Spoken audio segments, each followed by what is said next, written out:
A Bíblia, ela não é a palavra de Deus, e sim a palavra do homem sobre Deus. Quem escreveu isso foi Mark Twain. Eu acredito em Deus. Eu acredito em Jesus Cristo. Eu só desconfio dos intermediários. Esses eu não tenho a menor confiança.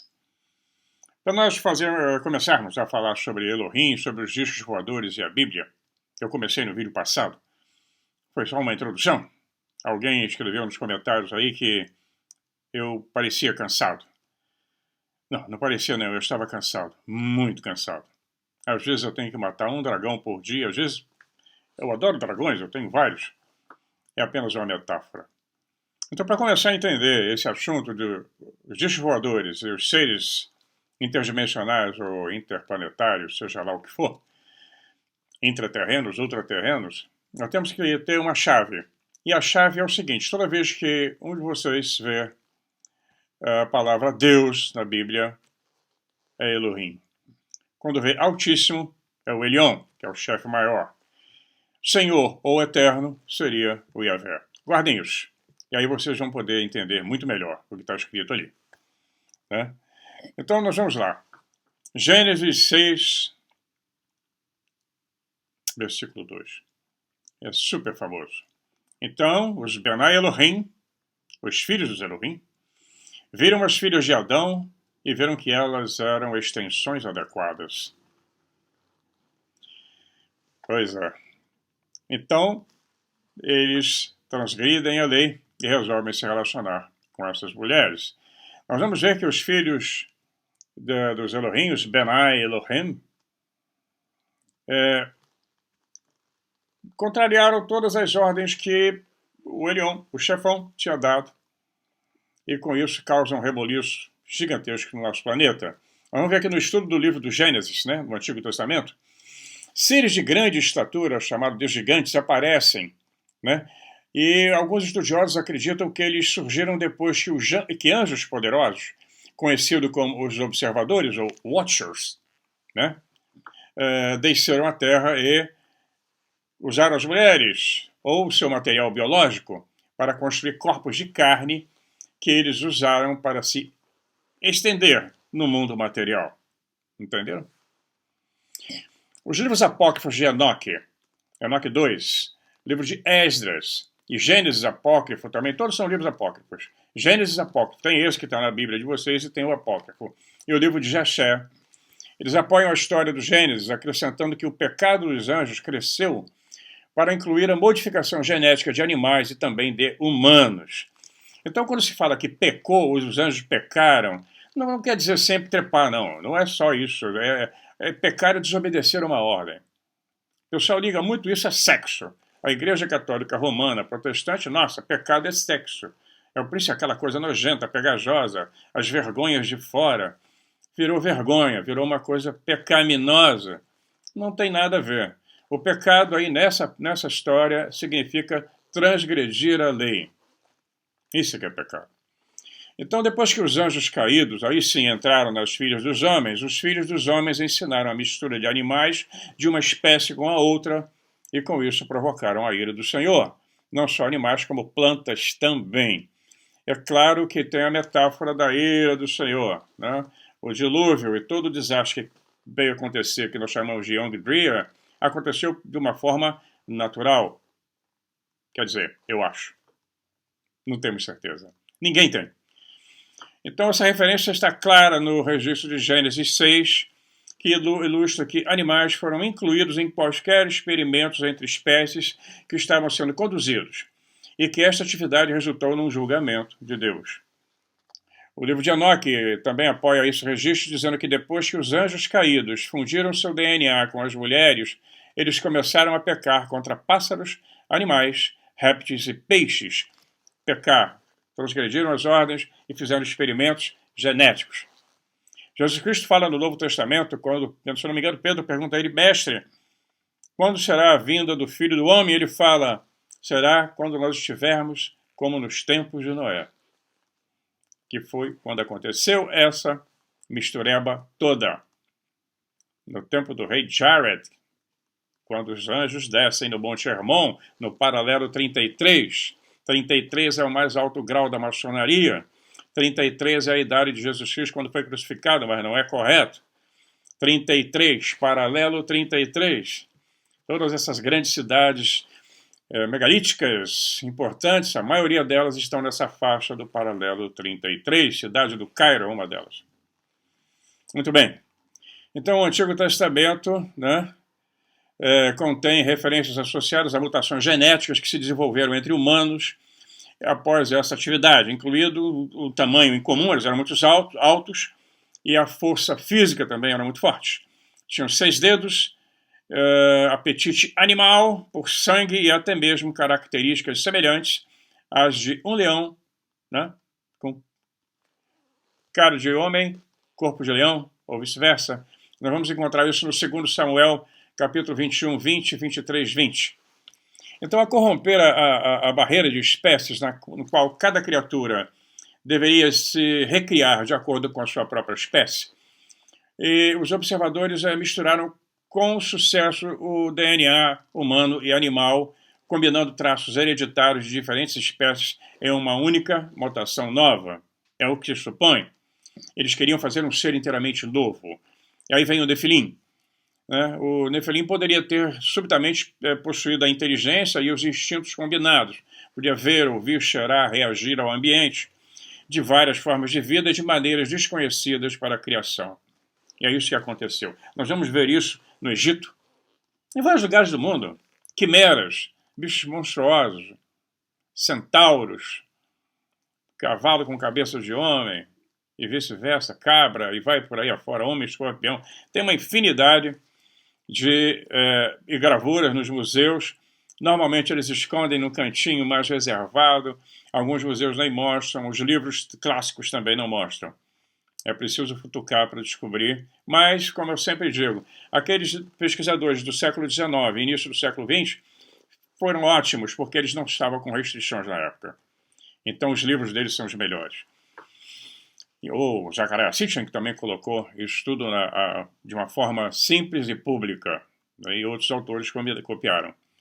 Então, essa biotecnologia moderna vai poder ressuscitar, inclusive, o Nefilim, talvez. Quem sabe? Nós não sabemos o que eles estão fazendo em laboratórios secretos pelo mundo. E tem muita coisa sendo feita. Hoje, os biólogos moleculares classificam as funções dos genes dentro das espécies nativas, mas eles não têm certeza, em muitos casos, de como a codificação de um gene pode reagir de uma espécie para outra. E na tecnologia de DNA recombinante, um organismo transgênico é criado quando a estrutura genética de uma espécie é alterada pela transferência de um gene ou genes para outra. E essa história, esse assunto é longo. Vamos continuar.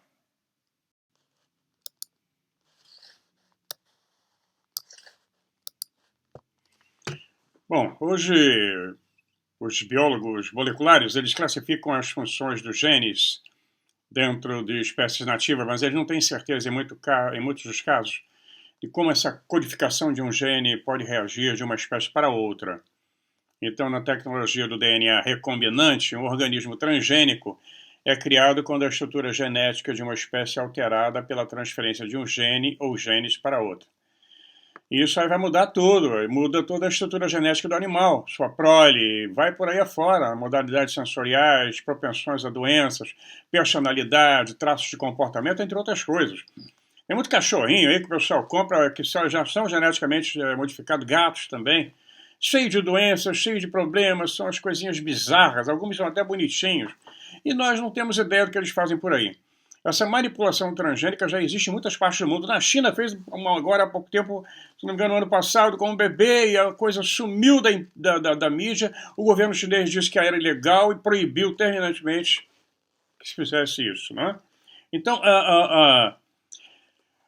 isso é feito nos Estados Unidos, na Grã-Bretanha, na Austrália. Óvulos de animais estão sendo usados para criar embriões humanos híbridos, a partir dos quais linhas de células-tronco podem ser produzidas para pesquisa médica, segundo eles. A Universidade de Durham, no Reino Unido, anunciou recentemente planos para criar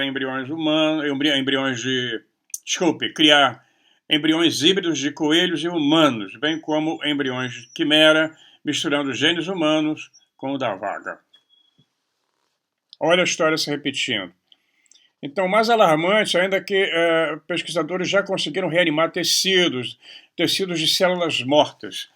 Né, em outro avanço que foi anunciado como uma forma de superar dilemas éticos sobre o uso de embriões vivos para a pesquisa médica. Já estão proibindo, os governos já têm leis para isso. Nos Estados Unidos, o presidente George W. Bush, no seu discurso do Estado da União no dia 31 de janeiro de 2006, pediu urgente uma legislação para proibir criar híbridos humanos, animais e comprar, vender ou patentear embriões humanos. E é claro que isso não deve estar sendo respeitado. Um movimento radical internacional intelectual cultural conhecido como transhumanismo apoia o uso de novas ciências, incluindo a modificação genética, para melhorar as habilidades e aptidões mentais e físicas e humanas, para que seres humanos eventualmente sejam transformados em seres com habilidade tão expandidas ao ponto de merecer o rótulo de pós-humano. Blade Runner, olha aí. Pois é, então nós vamos ver essa história. Está rolando por baixo, com todo mundo preocupado com a guerra da Ucrânia, guerra no Oriente Médio, eleições e blá. E os laboratórios estão cagando para os governos, porque isso está num outro nível, lá por trás das cortinas. Então, a engenharia genética e neurológica está sendo estudada em larga escala. O novo capítulo da evolução está acontecendo, no campo da genômica, que eles chamam, né? Pesquisas de células-tronco, aprimoramento genético, engenharia de linha germinativa, e vai, blá. Eu não vou me estender, porque isso daria uma montoeira de lives. E eu estou falando sobre isso, que é a introdução para entender o que aconteceu lá no passado, nos tempos de Noé, nos tempos de Jared, quando os anjos caídos, chamados caídos, desceram do Monte Hermon, onde tem templos a Baal, onde tem uma base de radar israelense, que está agora no meio do conflito que está acontecendo nesse exato momento. Então, deixa eu só rolar aqui. E tem escolas de direito, de Stanford e Oxford, que fizeram conferências da Human Enhancement Technology, onde transhumanistas e futuros bioticistas e acadêmicos jurídicos se reuniram para discutir essas ramificações éticas legais dos pós-humanos. Não se iludam, eles vão tentar, eles já estão tentando. Tem livros escritos sobre isso, Life, Liberty and Defense of Dignity, o desafio da biotecnia. Então, todos eles alertam que a produção humana já está na mesa de operação, pronta para alteração, para aprimoramento eugênico, psíquico, para redesenho em massa. Os principais laboratórios acadêmicos e industriais são os novos criadores e estão acumulando seus poderes com confiança e aprimorando silenciosamente suas habilidades, enquanto nas ruas seus evangelistas estão zelosamente profetizando um futuro pós-humano. E para qualquer um que se importe em preservar nossa humanidade, chegou a hora de prestar atenção. Para não ser superado nesse aspecto, pelo Instituto Nacional de Saúde, a DARPA, que é uma organização, uma empresa que trabalha com robótica, tem artefatos que são de filme de ficção científica. Então a DARPA e outras agências das Forças Armadas americanas se inspiraram em nomes da série do Senhor dos Anéis, de Tolkien. Todo mundo viu, a maioria pelo menos, viu e leu. E tem uma cena em que Saruman, o mago, criando o monstruoso Uruk-hai para travar uma guerra sem fim e implacável, né? Ele fabrica aqueles monstros, orcs, né? Então, nós descobrimos que bilhões de dólares de impostos americanos fluíram para o sonho frankensteiniano do Pentágono de super soldados e com um programa chamado Extended Performance Warfighter, EPWFP. Então, ele prevê que injetando jovens e mulheres com misturas hormonais, neurológicas e genéticas, implantando microchips e eletrodos em seu corpo, isso vai controlar seus órgãos internos e funções cerebrais. E aplicando-lhes drogas que amortecem algumas de suas tendências humanas normais, né? Eles serão super soldados, por exemplo, a necessidade de dormir, medo da morte, relutância em eliminar seus semelhantes, né? Então, aí essas coisas estão sendo pesquisadas. Então, alterar o código genético de soldados, modificando pedaços do DNA para moldar um novo tipo de espécie humana. E vai por aí afora. Quem acompanha a série Star Trek sabe que a Federação dos Planetas, ela surge depois da Guerra Eugênica. Há uma guerra em que os humanos vão combater os seres geneticamente modificados. E é um crime passível de prisão nessa série ficcional do Star Trek, se souberem que uma pessoa foi geneticamente modificada. Era terminantemente proibido. A pessoa iria para a cadeia por muito tempo. Eles não admitiam mais que houve uma guerra em que milhões de pessoas morreram porque fabricaram, né, uma raça geneticamente modificada. Então, com essa história, voltamos para os nefilins, que eles descobriram o corpo de um nefilim, né, intacto. Qualquer governo pode clonar e misturar organismos extraídos desse corpo e fazer o Homo nefilim outra vez.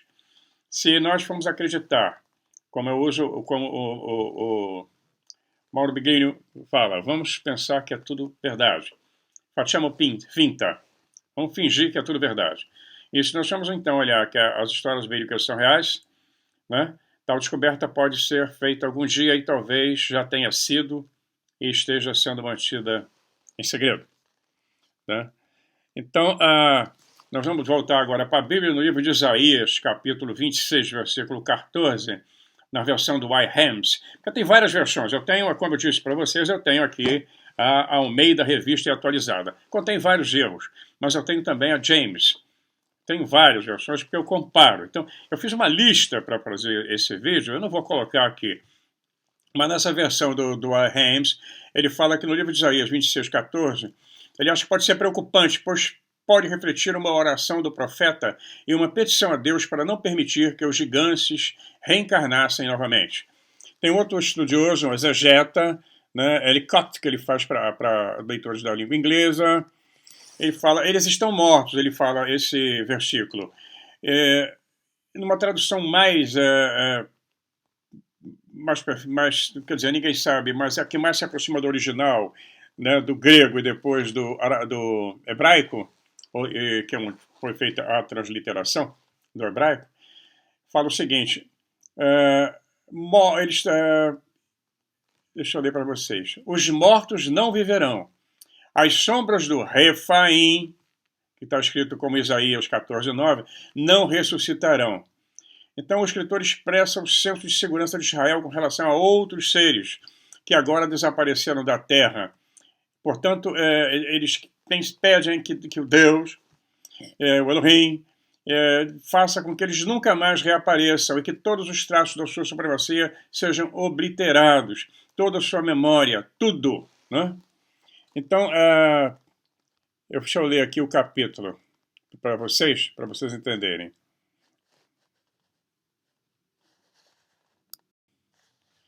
É o seguinte, Isaías 26, versículo 14, que os mortos não vivam e que os gigantes não ressuscitem. E esses gigantes aí seriam os refaíns. Né? Então vamos continuar aqui. Isaías orou e dessa forma ele sabia, ele previa, ele já tinha pressentido que alguma coisa poderia acontecer no futuro relacionado ao retorno desses nefilins. Né?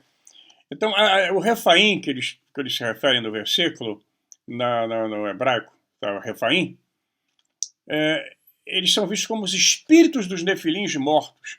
A palavra refaim carrega consigo o significado de curar ou ser curado. Seria como uma ressurreição. Existe um texto muito antigo chamado Hash-Shemra, que é ugarítico, da civilização ugarítica que existiu ali naquela região, que diz o seguinte, deixa eu rolar aqui para ver para vocês, Ugarit, atual Hash-Shemra, em árabe, né, foi uma antiga e cosmopolita cidade portuária situada na costa mediterrânea do norte da Síria, onde também está em guerra hoje. Eles vivem em guerra desde aquela época. A alguns quilômetros da cidade moderna de Latakia. Então, Ugarit sempre era uma espécie de reino vassalo do Egito, mandava tributo ao Egito. E a localização foi esquecida até 1928, sempre, como eu falo, início do século XX, final do século XIX. Um camponês alauíta abriu acidentalmente uma tumba antiga, enquanto arava o campo, e achou lá as tabuletas de barro e tal. Eu não vou contar a história toda da descoberta, elas estão agora no Museu de Estrasburgo, né? Museu Pré-Histórico em Estrasburgo. Tem outras tabuletas em museus de Londres, espalhadas pelo mundo. Aí foi achada uma biblioteca inteira, igualzinha lá em Nínive, na Babilônia. E lá eles descobrem um templo dedicado a Baal. Né? Então, o que nós vamos ver é o seguinte: os refaíns, eles são descritos como os seres humanos e divinos, quer dizer, humanoides, que adoravam um deus amorita chamado Baal, o governante do submundo, onde os refaíns serviam como acólitos, né, numa assembleia de deuses menores, junto com reis, heróis e governantes. Quando se fala submundo, é uma outra dimensão, não é submundo lá embaixo da Terra, não. Então acreditava-se que esses seres tinham o poder de retornar dos mortos por meio da encarnação em forma corpórea como Nefilim. A capacidade dos refaíns de reencarnar dessa forma como Nefilim vivos é vista por alguns como explicação para que os Nefilim tenham existido antes e depois do dilúvio. E aí nós vamos lá para o livro de Jó. É bom que vocês podem verificar tudo aí. Coisas mortas são formadas debaixo da água. Jó 26, versículo 5. Tem várias interpretações. Na versão internacional, os mortos estão em profunda angústia, solidão, aqueles debaixo da água e todos que vivem nelas. Na tradução da Bíblia padrão inglesa, os mortos tremem sob as águas de seus habitantes. Na Bíblia padrão veriana, os mortos tremem, aqueles debaixo da água e aqueles que habitam nela. E vai embora. King James. Seres mortos são formados debaixo da água e seus habitantes. E vai por aí, muita versão. A Bíblia tem várias versões. E os mortos nesses textos são os refaíns, e a frase são formados vem de shuvel, que significa torcer ou girar com uma espiral dupla, a hélice dupla da genética, dos genes, do DNA. E quando combinada com algo que, por exemplo, o escritor Steve Quayle escreveu no livro dele, que a palavra shuv tem um significado adicional. Ele diz que quando a Septuaginta grega foi criada lá em Alexandria, quando fizeram a versão grega do Velho Testamento, a palavra hebraica Nefilim foi traduzida para o grego como Gegenes. E essa é a mesma palavra usada na mitologia grega para titãs, criaturas criadas por meio de cruzamentos de deuses gregos e seres humanos. Tudo fechando.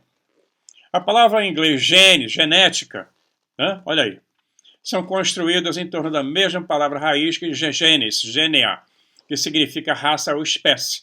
Assim, a escolha dessa palavra sugere novamente um componente genético para a criação desses gigantes.